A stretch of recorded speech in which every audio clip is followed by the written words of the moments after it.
welcome back, you beautiful people. We are Gemma and Campbell, and this week we are taking our little baby Ellie off to the Scottish capital to do a little spot of what the kids these days call stealth camping. Yeah, well, we might just need to see how this goes. Since we moved into our home on wheels full time in the summer of 21, we have spent just 2 nights in a campsite when our batteries died.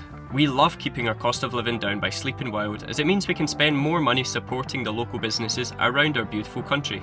This week we found ourselves in the city of Edinburgh, all geared up to bring you along to the party of a lifetime at the world's biggest New Year's celebration.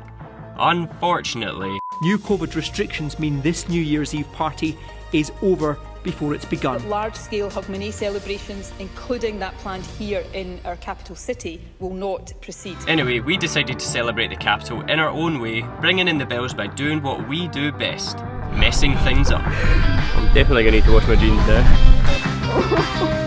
It was going to happen. I don't know what we're going to do. It is serious. Oh, those dogs are so cute. Alright, this is good. Sun's coming out. We're driving through here and it was literally just fog.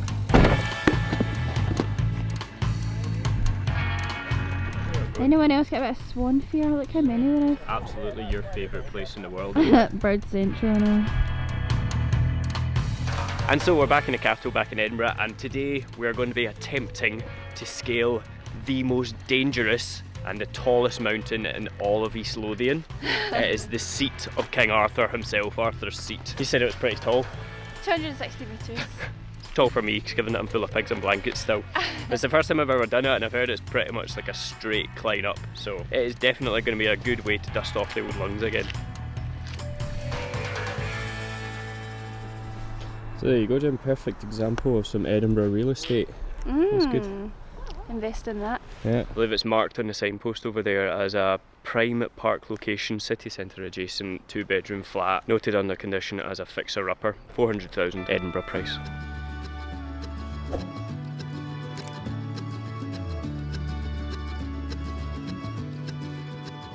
I think that is definitely one of my favourite things about the city of Edinburgh, is just how bizarre a city it is, because you've got the proper old buildings such as like the castle, and then you've got the new modern developments for, you know, around the city, and then in amongst all of that you've literally got a big ass mountain just plonked right in the middle of Holyrood Park, and it just looks so out of place because you can literally see the city from here, but I look that direction and it looks like I'm in the middle of nowhere.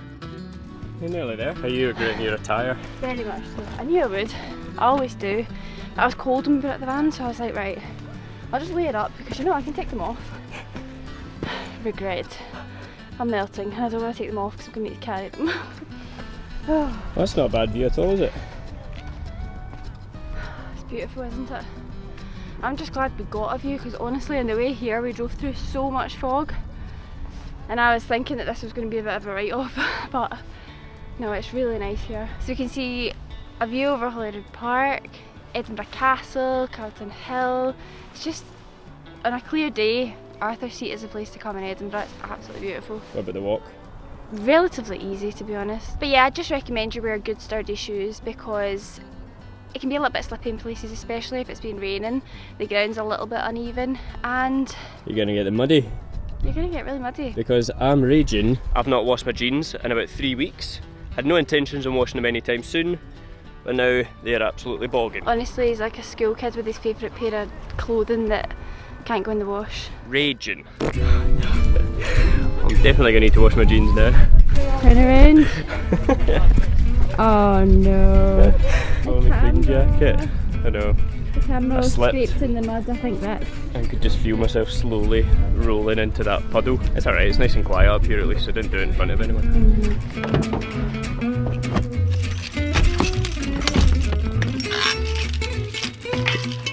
You would honestly think that that was planned, the fact that I made a joke about how I didn't want to wash my jeans, and then about 14 seconds later I completely deck it in front of everyone up the top of Arthur's Seat. So Captain Tragic, that's what my name is, Captain Tragic.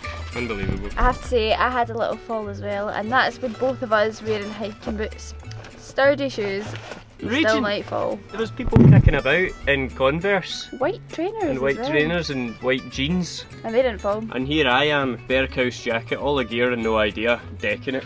So maybe we should say wear your trainers and you might not fall. So the plan now is we need to go and find some gas somewhere, then we need to go to Morrison's, pick up a couple of essentials for our 4th Christmas dinner of the year. We're trying to set a record, aren't we? How many Christmas dinners can you have in 1 year, I wouldn't even in 1 say week? the year, I'd say the week. And then we also need to go and try and find somewhere to camp up in the city centre of Edinburgh, which, from what I've read, it's not overly difficult. It's a good challenge. I'm excited to see where we'll be sleeping tonight. None! Oh dear. This is serious actually. I don't know what we're going to do. Alright, we just need to jump into Morrison's, get the gravy, and then we can go and find somewhere to park up. That's tomorrow's problem. To be honest, I think we'll just need to do without a bit of heating. I know. Hot water bottles. They're classic, take us back to our days of Australia van life. How'd you get the hot water bottles though? True, I never thought about that. It is serious. Okay, so we found a spot.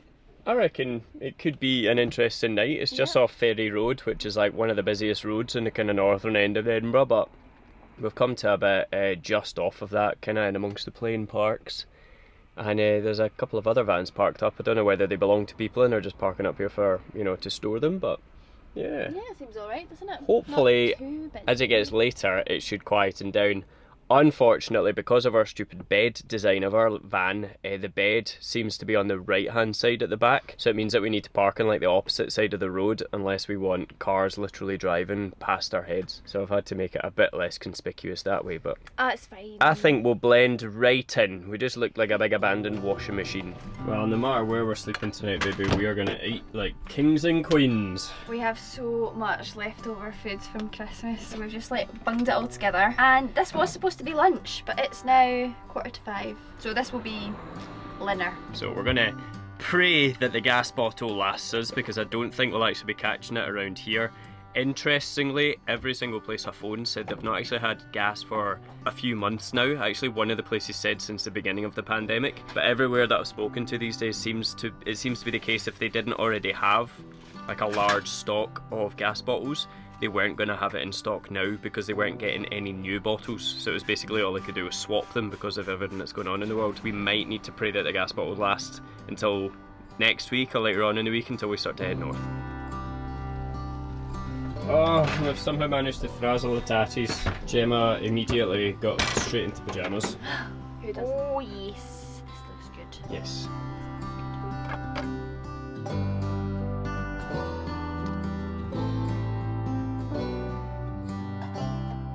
So what is on the TV tonight, bananas and pyjamas? Not much. Anyway, we're going to spend the next 2 hours trying to figure out what to put on the TV, and by then our dinner will be cold. So what we'll do is we'll say goodnight and we'll give you a good update tomorrow morning how we actually slept.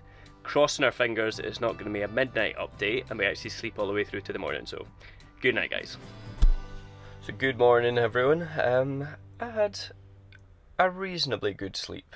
I'm not gonna lie, like I didn't have the best one. I think I was kind of on edge a lot of the night, so like passed out. Usually what we do is we put our headphones in, listen to an audiobook, and then after that, about 2 in the morning, I kind of woke up with cars like flying past the van, and it just kept me up for the rest of the night. So I've been awake since about 5 o'clock. How'd you sleep?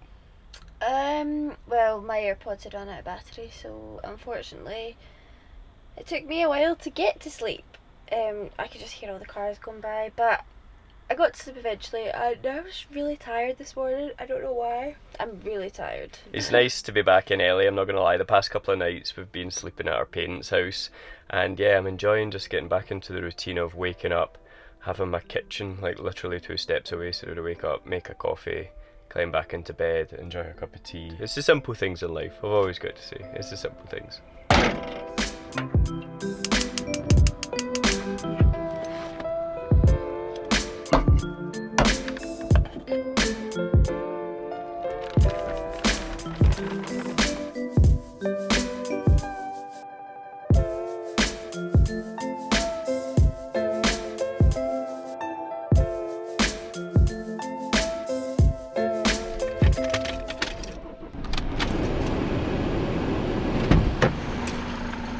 And so this has basically been the setup from last night.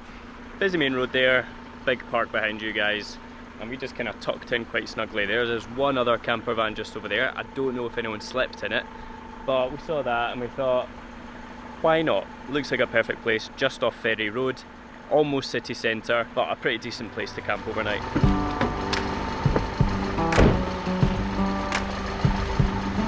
So one of the main tricks that we actually realised last night for doing something like this is that you want to try and park as close to a set of traffic lights or like a sharp turn as possible. That way cars aren't actually going to be flying past you, apart from the odd boy racer or something, and it just means that you can actually get a better night's sleep than what you would have been able to get before. So what are you up to, babe? I'm just drying down the shower, because you know when you've got a shower toilet combo, don't want to get wet feet, and also don't want to get any dampness. Oh, all nice and clean. Ouch, been bed down for too long. But can I just show you a little bit of this van life reality, just to make us all feel a little bit better about how messy it can actually be to live in a van. This is our pile of dirty washing. This is the dirty washing bag. Why are we too lazy to put it in?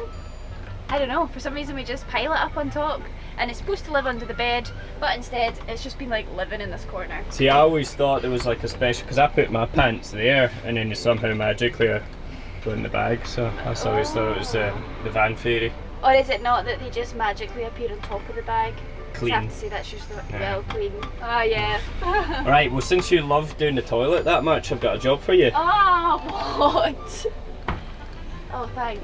We actually realised yesterday that we'd completely run out of toilet fluid, so after the last time we emptied it before we went home, we didn't have anything to put in the tank, so it's now been sitting without any kind of nice smelling fragrances in there, so I hope you're feeling strong stomached today, babe. Always gotta have a strong stomach. Now the bad part about camping up at the side of the street is we can't really whip the toilet out and chuck it in the top, so instead we're just going to need to actually flush it down the toilet and hope it does the same kind of job. We have to do that leave skid marks out down the pan. Excuse me, that's you. Oh, the joys. And that right there is where we're off to. Exciting! Very. A little bit terrifying because it's been a long time since I've done it. And she did actually give me permission to put this manky jacket back on, guys. Like, my theory is it's like a dry ski slope, so it's all brushes. So if I fall, it'll scrub it clean.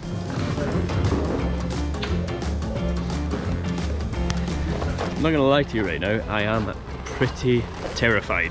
This is the first time I've actually done snowboarding on a dry ski slope. Gemma's done it in dry, and you know what the first thing she said to me was, if you fall over, it hurts. And it's almost like that way when you're going through airport security and they ask you, did you pack this bag yourself? Do you have any prohibited items? And I'm just like, I don't think so. There's signs up everywhere, and the first thing they say to you when you try and check in is, can you snowboard? Do you know how to stop? And I'm like, I think I can. Like, I did it a few years back, I don't see why I can. The one good thing is though, from here, the view is simply spectacular. Have a look at this. We have been treated to an absolutely stunning view, babe. We need to get up to the top so we can admire the view from the top slope. But first, let's give the baby slope a shot.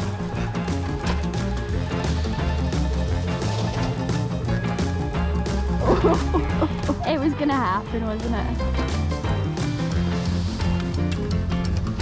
I think we'll be camping out in the nursery slopes today. This is so much harder than I remember it being.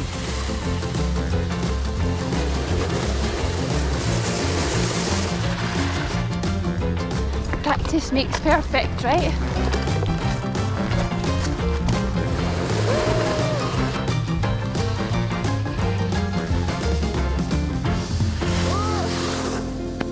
That was the best I've done just for the camera.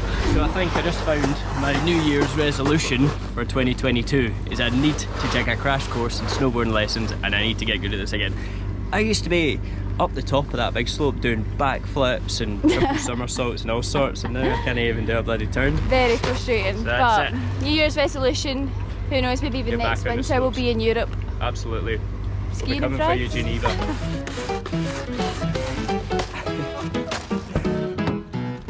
Is I think my jacket's nice and clean. Look at that.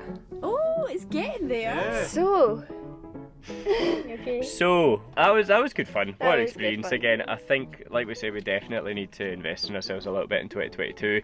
But that rounds off the video very, very nicely with a happy new year and a lesson to be learned on our behalf. It doesn't matter if you can't do something. Yeah. Push yourself, make yourself uncomfortable, safely, albeit safely, and learn something new in 2022, and that is definitely what we'll be doing, because I want to be getting good at snowboarding again. So I found my new resolution. Say that again? New Year's resolution. New Year's resolution. Yeah, I'm excited. But I think we're probably just going to round this off here, guys, and wish you a very, very, very happy new year for when it comes. Like, this year has been phenomenal for us. Like, we've met so many amazing people just like yourselves, and we're so grateful for the support and just the friendship that you've all given us. Just so happy. It's been such an amazing year, and we're very, very excited for next year. Yep, so if you enjoyed this video, you know what to do. Give it a big thumbs up and subscribe so you can see all that's going to be coming next year. As I've said before, we have loads of plans, but we also don't have any plans because we don't really know where the world's going to take us, but we're excited for it, and we will see you in the new year.